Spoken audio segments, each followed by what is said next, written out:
السلام عليكم، ازيكم يا حبايبي حلوين؟ عاملين ايه؟ بصوا انا دلوقتي هعمل معاكم فشار بطريقه جديده قوي. هنا ده معلقه زيت عليها فشار.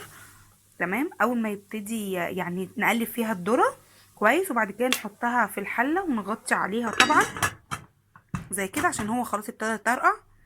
تمام، هيفضل يطرقع لحد ما كل الذره اللي فيه تفرقع، وبعد كده نرجع نشوف هنعمل فيه ايه.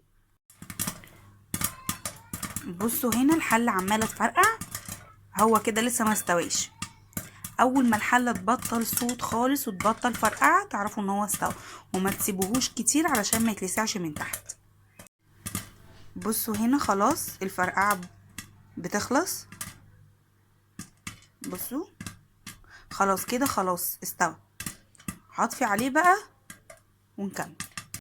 ماشي، هنا خلاص بقى الفشار استوى اهو. تمام، لسه بيفرقع. تمام، هعمل ايه بقى دلوقتي؟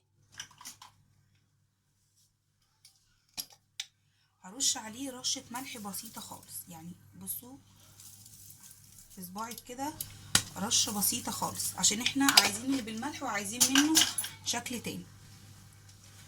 تمام، هنغطي الحله دي، احسن طريقه للتقليب. تغطي الحله وتمسكي كده من الجناب كده بفوطه والغطا من فوق، وترجي الحله. بصوا هو كده اتقلب خلاص. هاخد منه بقى شويه في طبق.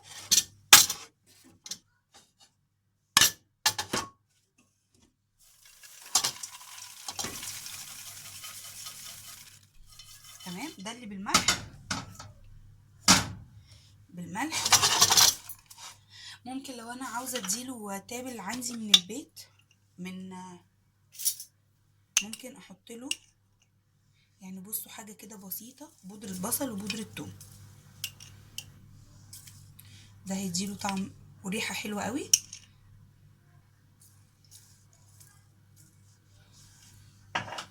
تمام، انا مش حاطه له زيت كتير خالص، انتوا شفتوا معايا في الاول.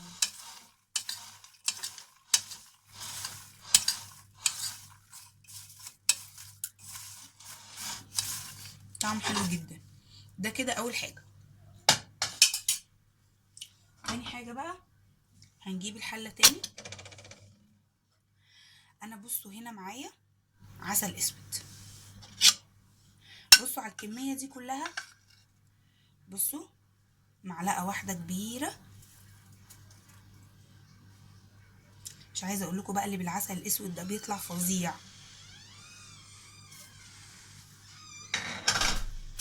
تمام، ونقلب فيه.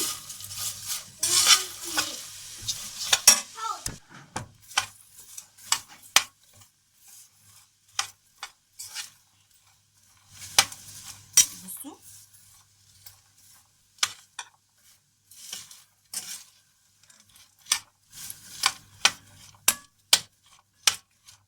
هو العسل من السخونيه هيتوزع كويس. رشه بقى الملح اللي احنا حطيناها في الاول دي بتبقى حلوه جدا، تخلي طعمه حلو، ما بيبقاش يعني ما بيجزعش.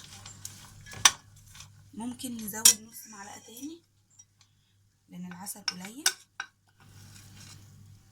بصوا نص تاني كده، يعني انتوا لحد كده ما هنظبط اللون مع بعض دلوقتي.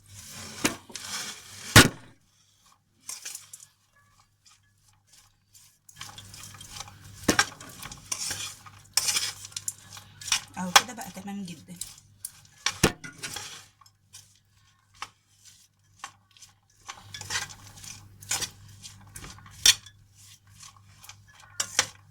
نقدمه بقى. وادي الفشار بنكهاته المختلفة، ده اللي هو بالملح وبودرة البصل، وده بالعسل، طعمه حلو جدا.